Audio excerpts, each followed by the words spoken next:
पिछली वीडियो जो मैं लेक्चर नंबर 3 सॉरी इधर दिखाएं इनको, ये लेक्चर 3 में ना एक कॉल आ गई मोबाइल में, तो हमारा लेक्चर ब्रेक हो गया।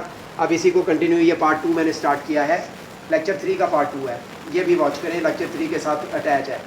अब देखें, मैं आपको बता रहा था दाग दहलवी के साथ, माजरत के साथ, ये शेर मैं आपको रिपीट कर रहा हूँ। नहीं खेल ए दाग यारों से कह दो कि आती है अंग्रेज़ी ज़ुबान आते आते। नहीं खेल ए दाग यारों से कह दो कि आती है अंग्रेज़ी ज़ुबान आते आते। ठीक है जी। तो मेरे प्यारे दोस्तों, आपको थोड़ी मेहनत दरकार है, आपको थोड़ी सी मेहनत चाहिए। मेहनत करेंगे तो आपको इंशाल्लाह अंग्रेज़ी ज़ुबान मुकम्मल आ जाएगी।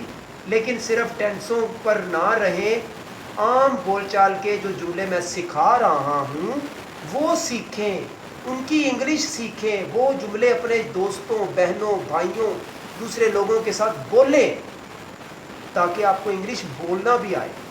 सुने, जैसे मैं बोल रहा हूँ मेरी बात सुने और उसको समझें। अब मैं आपकी लिसनिंग का टेस्ट लेता हूँ। कैसे? जब आप ये सारे याद कर लेंगे, फिर मैं आपसे इधर ज़रा ये इनको दिखाएं, फिर मैं इनको ये बोलूँगा, do you go to the market daily? तो आप समझ सकेंगे कि ये मैं क्या कहना चाह रहा हूँ, कि क्या तुम रोज़ाना बाज़ार जाते हो। अब मैं कहूँ we take bath daily, we take bath daily, फिर आपको समझ आनी चाहिए। अगर आप इसे याद कर लेंगे आपको समझ आ जाएगी मैं ये कहना चाह रहा हूँ, ये जो उर्दू में लिखा हुआ है। You are my friend, you are my friend, who's knocking at the door, study wholeheartedly, serve your parents, union is strength। ऐसे आपसे अंग्रेज़ी में बात की जाएगी। जो भी आपसे इंग्लिश में बोलेगा, जब वो इस तरह के जुमले बोल रहा हो, अगर आपको समझ आती है उर्दू उनकी, तो आप कम से कम लिसनिंग के ज़रिए उसकी बात समझ सकोगे। तो इसलिए लिसनिंग यानी सुनना बहुत ज़रूरी है। ठीक है, तो ये चीज़ें ज़रा ध्यान में रखें। आपको लिसनिंग यानी सुनना बहुत ज़रूरी है। लिसनिंग अपनी इम्प्रूव करें, ब्रेक करें। तो जी अस्सलाम वालेकुम। अच्छा, अब मैंने आपको बताना था कि जुमले आपको सिखा दिए। अब मैंने आपको बताने लगा हूँ कुछ वर्ड मीनिंग्स जो मैंने आपके लिए लिख कर रखे हैं वाइट बोर्ड पे, और वो वर्ड मीनिंग्स अब मैं आपको दिखाने लगा हूँ। ये वाइट बोर्ड दिखाएं इनको गौर से। ये आपने वर्ड मीनिंग याद करना है, ये वोकैबुलरी आपने याद करनी है। जब तक आप ये याद नहीं करेंगे आपको इंग्लिश नहीं आ सकती। ठीक है, वोकैबुलरी डेली मैं आपको 5 word, 2 word, 10 word, 12 word, 14 word, 15 word, 20 word, जितने वर्ड की चाहूँ वोकैबुलरी दे सकता हूँ हर लेक्चर में। तो आपने ये वोकैबुलरी डेली याद करनी है अगर आप इंग्लिश सीखना चाहते हैं। अगर आप इंग्लिश नहीं सीखना चाहते तो फिर बस ये आप समझ लें कि आप टाइम पास कर रहे हैं, क्योंकि सीखने के लिए आपको लर्निंग चाहिए, यानी कि याद करना पड़ेगा। याद करने के लिए मेहनत चाहिए। ठीक है, तो अब मैं आपको बताने लगा हूँ कि इन वर्ड्स का तलफ़्फ़ुज़ यानी प्रोनाउंसिएशन क्या है, और इन वर्ड्स के मीनिंग्स यानी मतलब क्या है। ये वर्ड्स आपने आम रूटीन में बेशुमार दफ़ा सुने होंगे, लेकिन इनकी इंग्लिश आपको नहीं आती होगी। लेकिन जिनको आती है वो अच्छी बात है, जिनको नहीं आती उनको समझ लेना चाहिए कि ये लफ्ज़ मुझे इनके मीनिंग नहीं आते और अब मैंने ये सीखने हैं। ठीक है, ब्रेक करें ज़रा जी। अब आप ये वर्ड मीनिंग मैं आपको बताने लगा और इनका तलफ़्फ़ुज़ ध्यान से सुनें, इधर तवज्जो करें। ये आपका लेक्चर 3 चल रहा है, पार्ट 2 वोकैबुलरी। पहले यहाँ से शुरू करते हैं। नंबर 1 अट्रैक्ट, कशिश होना, जैसे कोई चीज़ आपको अच्छी लगती है, अट्रैक्ट। नंबर 2 अटैम्प्ट, कोशिश करना। नंबर 3 हॉक, बाज या परिंदा। नंबर 4 हॉर्न, बाजा। नंबर 5 बटरफ्लाई, तितली। नंबर 6 बटर, मक्खन। फिर योगर्ट, दही। इनसेन, पागल। इंसेक्ट, कीड़ा। एलिगेटर, मगरमच्छ। वॉज, था। वर, थे। अब एक दफ़ा फिर सुन लें ये वर्ड्स और इनकी वोकैबुलरी, इनके मीनिंग। अट्रैक्ट, कशिश होना, फिर तलफ़्फ़ुज़ भी सुने। अटेम्प्ट, कोशिश करना। हॉक, बाज, परिंदा। हॉर्न, बाजा। बटरफ्लाई, तितली। बटर, मक्खन। योगर्ट, दही। इनसेन, पागल। इंसेक्ट कीड़ा, एलिगेटर मगरमच्छ, वॉज था, वर्ड थे। ये 12 वर्ड मैंने आज आपको बताए हैं, इनके मीनिंग अच्छी तरह याद करें। अब मैं आपको इनके स्पेलिंग भी बताता हूँ। अट्रैक्ट की स्पेलिंग है ATTRACT, ध्यान से सुने। अटेम्प्ट के ATTEMPT, हॉक के HAWK, हॉर्न के HORN, बटरफ्लाई BUTTERFLY, याद करें इसको। Butter BUTTER, butter. Yogurt YOGURT, yogurt. Insane INSANE, insane. INSECT, insect, insect. INSECT, insect. Alligator ALLIGATOR, alligator. ALLIGATOR, alligator. WAS, was, was. WAS, was. WERE, word. WERE, word. तो इस तरह ये सारे word जो हैं, इनकी वोकैबलरी आपने ज़ुबानी याद करनी है। ये आपका होमवर्क है। तो जब आप ये वर्ड्स अच्छी तरह याद कर लेंगे तो फिर आप इस काबिल हो जाएंगे इंशाल्लाह इन वर्ड्स को अपनी आम रूटीन की ज़िंदगी में इस्तेमाल करने के। मैं आपको जैसे बता रहा था कि सिर्फ टेंसेस पर ना रहें, टेंसेस आपको सिखाए जाएंगे सारे, लेकिन इन जुमलों को, इन जुमले की इंग्लिश और वोकैबलरी ये आप याद करें ताकि आपको इंग्लिश बोलचाल आ जाए, स्पोकन इंग्लिश आ जाए, बोलचाल आ जाए, कैसे बोलनी है इंग्लिश, किस तरह हम बोलेंगे, कैसे बोलेंगे। जब तक हम इन वर्ड्स को याद नहीं करेंगे, हमें इनकी वोकैबलरी जो नहीं याद होगी, हम अच्छी इंग्लिश नहीं बोल सकते। अब कुछ वर्ड्स हैं, उनको मैं डेमोन्स्ट्रेट करना चाह रहा हूँ। डेमोन्स्ट्रेट का मतलब ये है, मैं उनकी आपको पिक्चर्स दिखाना चाह रहा हूँ ताकि आपको मज़ीद दिमाग में वो वर्ड्स रह जाएं। पोज करें जी। अब देखिए, मैंने कुछ वर्ड्स आपको बताए हैं, उनके ना बाकायदा तौर पर मेरे पास पिक्चर्स हैं जो मैं आपको दिखाना चाहता हूँ। इससे ज़्यादा आपको इम्प्रेशन अच्छा पड़ेगा और याद रहेगा।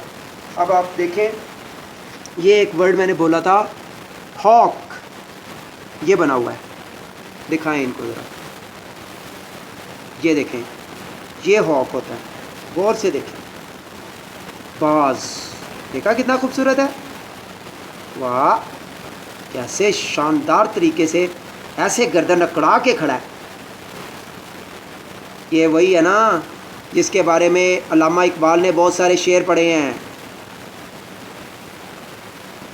तुंदिए बाद मुखालिफ से ना घबरा ए उकाब, ये तो चलती है तुझे डराने के लिए। तुंदिए बाद मुखालिफ से ना घबरा ए उकाब, ये तो चलती है तुझे डराने के लिए। यानी अल्लामा इकबाल बाज़ के बारे में, उकाब भी कहते हैं इसको, बाज़ के बारे में बहुत सारे शेर इसने लिखे हैं अल्लामा इकबाल साहब ने, अल्लामा इकबाल रहमतुल्लाह अलैह ने। तो ये बाज़ वो वाला परिंदा है, इसको हॉक, इंग्लिश में हॉक कहते हैं। और ये इस वजह से भी ज़्यादा मशहूर है क्योंकि इसमें जो है ना वो आकड़ बहुत ज़्यादा होती है। खुदी का जो फ़लसफ़ा है वो उकाब पे को मद्देनज़र रख के अल्लामा इकबाल ने अपने शेरों में पेश किया है। खुदी का, वो नहीं सुना, खुदी को सर बुलंद, खुदी का सर बुलंद इतना जी, खुदी को कर बुलंद इतना कि हर तकदीर से पहले खुदा बंदे से ख़ुद पूछे बता तेरी रज़ा क्या है।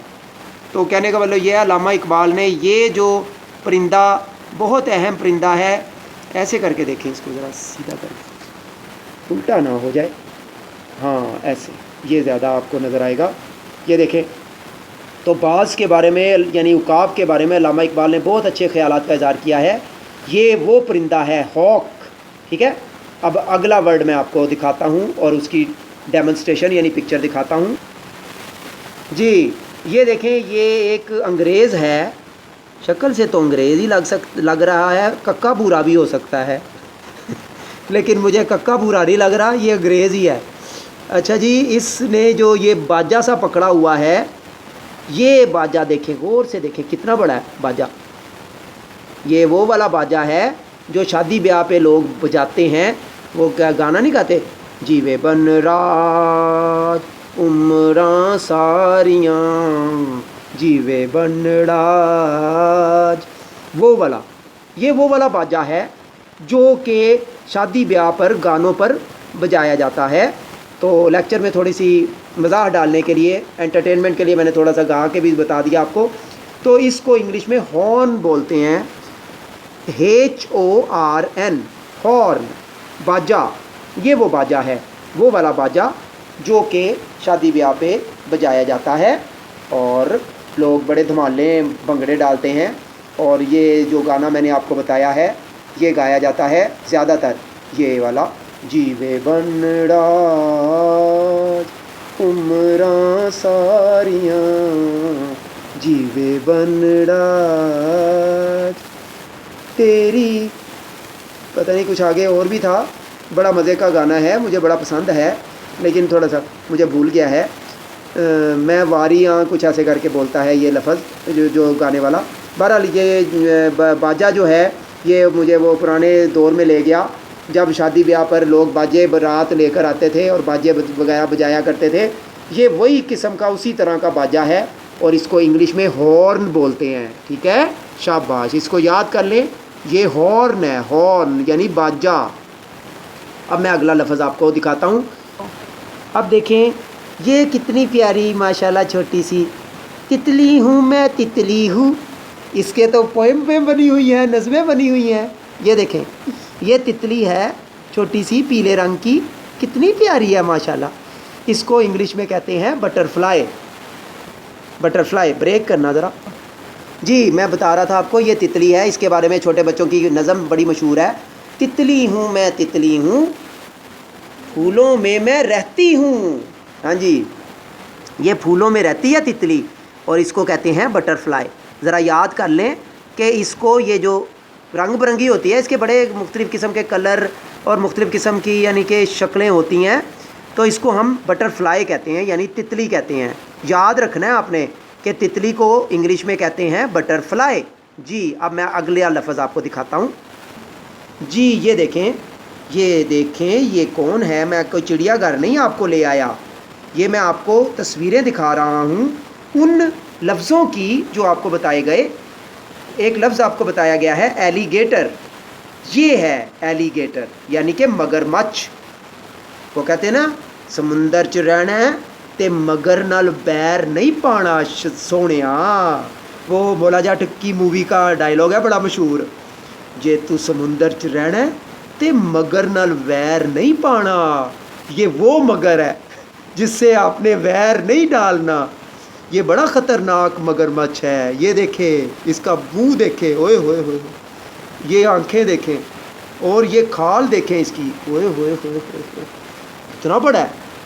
तो इसको जनाब मेरे प्यारे दोस्तों और साथियों और बहनों और भाइयों और माँओं और बेटियों, इसको कहते हैं एलिगेटर। वो एक वो लाइन भी तो बनी हुई है, एलिगेटर, ज़रा ब्रेक करना। मैं आपको बता रहा था, ये है वो एलिगेटर जो आपने याद रखना है। एलिगेटर यानी कि मगरमच्छ। ये देख लें, ये आपको दिखा दिया, चिड़ियाघर में भी जाके देख सकते हैं, ऐसा ही होता है। और ये इसका रिहाइश ठिकाना भी दिखाया हुआ है। ये देखें, ये पानी छप्पड़ सा बना हुआ है, उसमें रहता है और ये पौधे शौधे हैं। ये बड़ा ख़तरनाक है, इससे बच के रहना आप। अच्छा जी, अब मैं आपको बता रहा हूँ, ये ज़रा नज़र मार लें इसको, एलिगेटर को। ठीक है, चले, आज के लिए इतना ही काफ़ी है। अब आप ज़रा नोट करें जी। अब मैं आपको बता रहा था कि आज के लिए इतना काफ़ी है। ये सारे लफ्ज़ आप याद करें और जुमले भी याद करें और उसके बाद अगली वीडियो का इंतज़ार करें। और दूसरी और अहम तरीन बात, ज़रा ब्रेक करना, प्लीज़ इस चैनल को सब्सक्राइब करें, वीडियो को वॉच करें शुरू से एंड तक और बेल आइकन को प्रेस करें और आइंदा वीडियो का वेट करें। थैंक यू, अल्लाह हाफिज़, बाय बाय।